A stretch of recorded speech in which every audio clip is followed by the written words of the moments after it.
송은재TV 시작합니다. 국민의힘 전당대회 열기가 갈수록 더해가고 있습니다. 원희룡이 이제 본격적으로 반격에 나섰다. 한동훈 공격에 나섰습니다. 수위를 굉장히 높였습니다. 여러 곳에 인터뷰를 했습니다. 원희룡이 지금 한동훈을 공격하고 있는 것은 크게 네 가지 지점입니다. 하나는 왜 총선 책임을 진다라고 했다가 출마를 왜 했느냐. 그 다음 윤 대통령과의 갈등을 왜 해소하지 못하고 있느냐. 이래 가지고 당대표로서 이 당정 갈등 그 부분이 우려가 된다. 또 윤 대통령에 대한 탄핵 그 부분에 대해서 한동훈의 지금 입장이 정치적인 경험이 이걸 막아낼 수 있겠느냐. 그 다음 이재명의 사법 처리에 있어서 한동훈의 책임은 없느냐. 이렇게 네 가지 정도입니다. 원희룡이 본격적으로 이제 공격에 나섰는데 이게 한두 가지 정도는 맞다라고 볼 수 있는데 나머지는 좀 틀렸다 이렇게 생각이 듭니다. 하나하나 따져보겠습니다. 저는 이번 이 국민의힘 전당대회가 한동훈과 원희룡이 격렬하게 승부를 펼쳐야 한다. 그래서 정말 이 보수 우파 탄핵이라든지 또는 문2조 심판 이런 부분에 대해서 이 당 내에서 하나로 뭉칠 수 있는 그런 계기가 되어야 한다. 논란이 많이 일어왔던 부분들 그런 것들이 격렬한 이 토론과 경쟁을 통해서 하나로 정리되는 말 그대로 이 아름다운 경선을 하고 난 다음에 이 화합할 수 있는 그런 계기가 되어야 한다. 현실적으로 한동훈과 원희룡이 양자 대결을 할 수 있지 않겠느냐. 또 논리적으로도 정치적으로도 지금 한동훈 원희룡이 가장 이 선명하게 맞붙을 것이다 이렇게 봅니다. 원희룡의 한동훈 공격 이 네 가지 지점에 대해서 한번 살펴보겠습니다. 먼저 지난 5월이었죠. 한동훈과 원희룡이 만났습니다. 총선 바로 뒤에. 바로 만난 이야기를 원희룡이 여러 인터뷰를 통해서 이야기를 했습니다. 그때까지만 해도 총선 출마의 생각이 없었는데 자기도 없었는데 총선 책임을 이야기했는데 왜 출마를 결정을 했느냐라는 것을 짚었습니다. 이 부분에 대해서 한동훈은 이야기를 했죠. 지금 당의 개혁 또 이재명 처벌 위해서 자신이 가장 적임자다라고 판단이 들어서 출마를 했다라는 건데 원희룡이 공격하는 지점은 한동훈은 출마할 생각이 없었는데 한동훈을 둘러싸고 있는 그 사람들 또 좀 문제가 있는 사람들 총선 패배에 일정 책임 있는 사람들이 한동훈의 등을 떠민 것이 아니냐 마음이 급해진 것이 아니냐 지지율이 높으니까 그 지지율을 믿고 인기를 믿고 나선 것이 아니냐 이 부분을 지적을 했습니다. 이건 좀 일리가 있다라고 보입니다. 한동훈도 사실은 이 출마까지는 생각지 않았죠. 그런데 한동훈의 주변에서 그런 이야기를 했다. 또 한동훈의 생각이 바뀐 것은 이 당의 개혁 뭐 이재명에 대한 심판 뭐 이런 것도 있지만 이대로 있다가는 윤 대통령과의 관계 때문에 그대로 밀려버릴 것이다. 한동훈의 정치가 소멸할 수 있을 것이다. 이런 생각을 한 점이 있습니다. 그런 점에 대한 우려 때문에 출마를 결정하게 된 것이다. 그 부분을 원희룡이 짚고 있는 것입니다. 원희룡의 출마도 급작스러웠죠. 원희룡은 정말 뭐 일주일 전까지 출마 생각지 않고 있다가 윤 대통령을 만나면서 출마를 결정한 거죠. 그래서 원희룡이 한동훈을 이 부분을 공격할 그런 입장은 아니지만 그래도 공격은 공격이다. 한동훈이 명쾌하게 설명해야 되는 부분이 이게 다음번에 나오는 이야기하고 같아집니다. 윤 대통령과의 갈등 이 부분을 해소하지를 못하니까 이제 밀려날 것이다. 그래서 이 좀 마음이 급해진 것이다. 그 부분은 윤 대통령과의 갈등 부분으로 해소해 가는 걸로 답을 해야 될 걸로 보입니다. 지금 뭐 원희룡은 공격하고 한동훈은 원희룡을 공격하기보다는 전체적으로 입장을 밝히는 이런 상황입니다. 그 부분은 그렇게 정리할 수 있겠고요. 원희룡이 지적하는 가장 설득력 있는 이 공격입니다. 윤 대통령과의 갈등을 이렇게 해소하지 못하는 이유가 어디에 있느냐. 이 해소하지 못하고 당대표가 되면 앞으로 이걸 당정관계를 어떻게 끌고 가려고 하느냐라는 부분입니다. 이게 전체적으로 다른 질문들과 엮여져 있는데 한동훈이 가장 앞으로 남아있는 과제입니다. 아마 앞으로 갈수록 한동훈의 생각은 이 윤 대통령과 이 좀 거리를 두는 것이 지금 여러 가지로 자신의 정치적 입지나 당으로 봐서나 모든 것이 윤 대통령으로 봐서나 좋다라는 게 한동훈의 판단인데, 그렇지만 윤 대통령과 만난다라고 해서 자기 정치를 못하는 건 아니지 않습니까? 지금 원희룡이 그 이야기를 했습니다. 자기와 홍준표 이야기를 하면서 홍준표와 원희룡은 사이가 굉장히 안 좋죠. 홍준표의 정치를 원희룡은 100% 반대합니다. 그럼에도 불구하고 이번에 가서 끌어안고 홍준표가 원희룡이 이제 당대표가 될 만하다. 홍준표는 나경원 오면 나경원 오케이, 원희룡 오면 원희룡 오케이. 자기 정치 계산입니다. 원희룡이 홍준표와 굉장히 사이가 안 좋았지만 이번에 풀었다. 또 동지로서 목숨을 주고 받을 수 있다 이랬는데 그건 원희룡이 좀 과장하는 것이고요.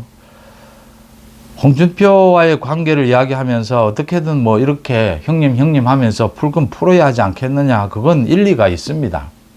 한동훈이 자기 정치, 자기 색깔을 너무 드러낸 것이다라는 부분이 있어서 이 부분은 아마 이번 경선 과정에서 한동훈이 계속 윤심에 다가가는 노력으로 답을 하게 될 것이다. 그 답이 충분할 것이냐라는 것 한번 지켜볼 필요가 있습니다. 이 과정에서 원희룡이 홍준표를 만난 것, 그건 그렇게 아름답진 못합니다. 그럴 수는 있습니다. 그런데 그걸 가지고 원희룡이 갈등 해소, 자기는 잘했다, 이렇게 이야기하는 것은 좀 어폐가 있긴 합니다. 그래도 공격은 공격이니까 또 한동훈의 약점이기도 하고요. 그건 그대로 받아들일 수 있다.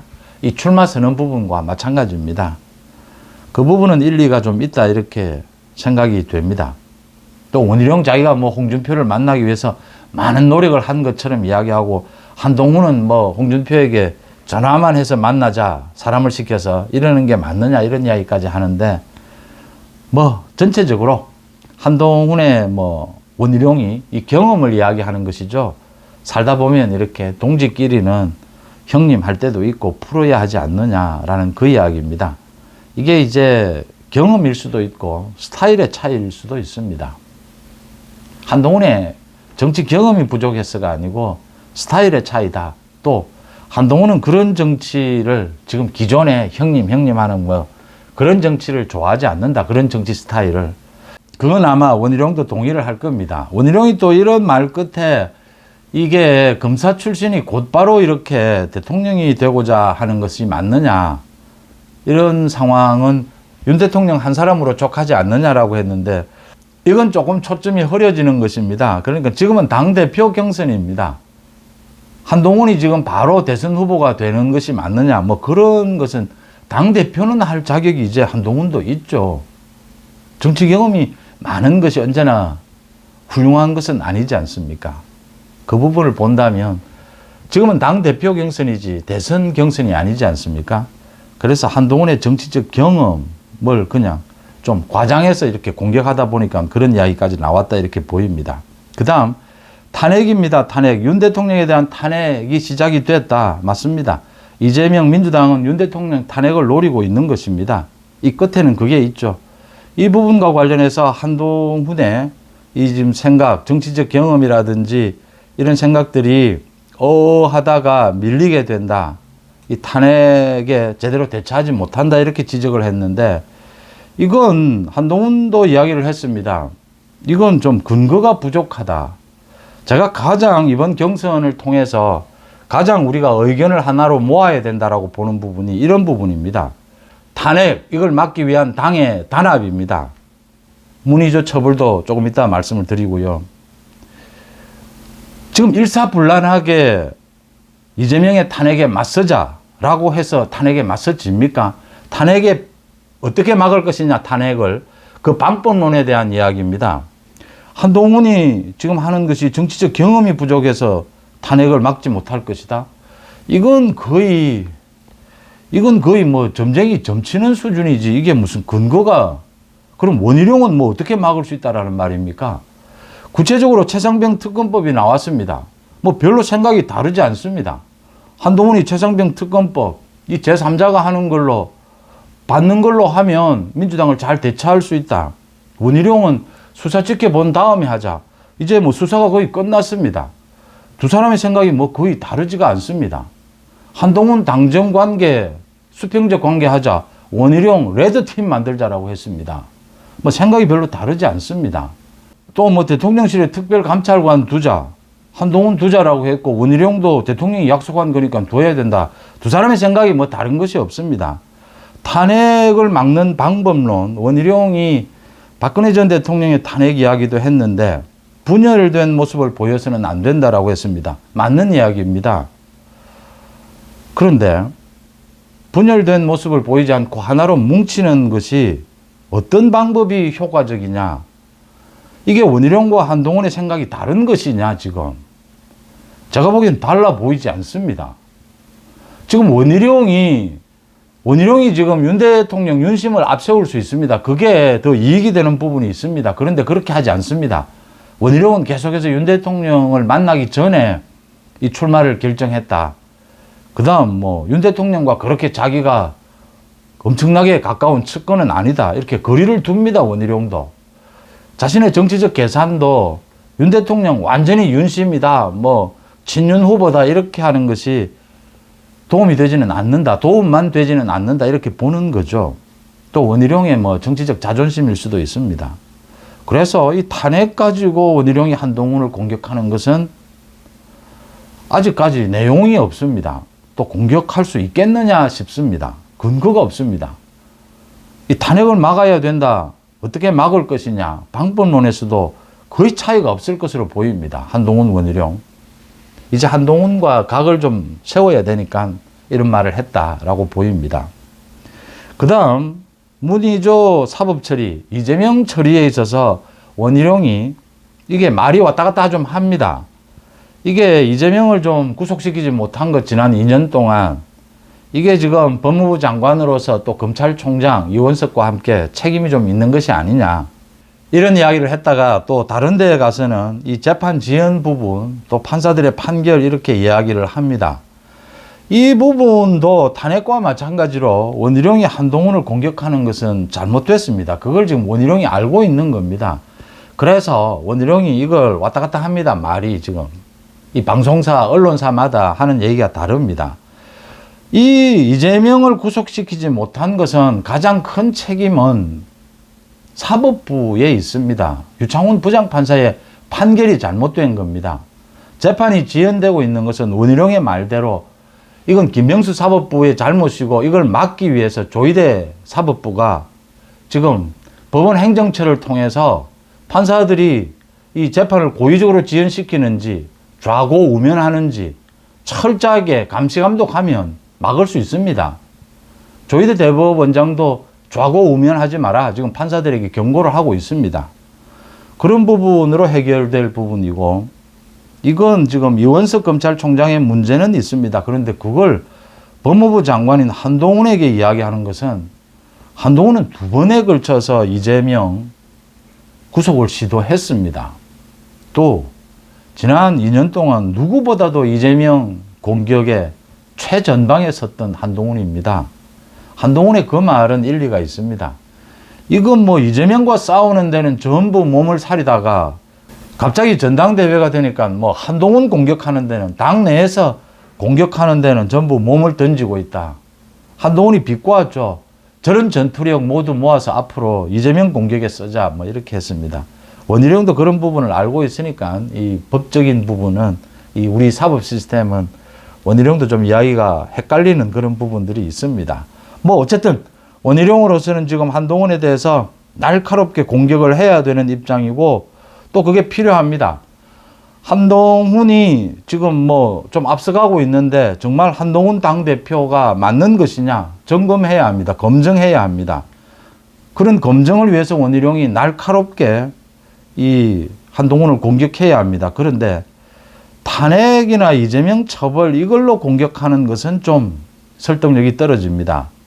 원희룡의 공격에 들어볼 만한 것은 역시 한동훈이 윤석열 정부와의 갈등을 이렇게 제대로 해소하지 않고 정치적으로 해소만 하겠다라는 것이 이게 현명한 것이냐.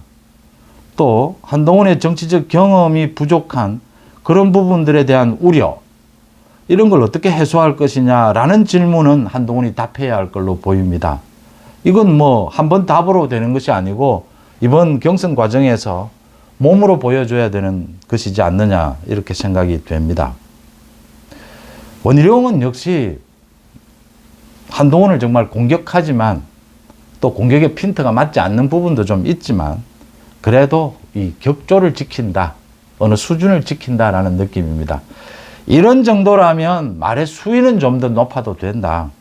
그런데 이 내용, 근거 없는 내용을 가지고 이야기하면 이재명을 왜 구속시키지 못했느냐, 이거 이야기 계속하면 윤 대통령으로 가게 됩니다.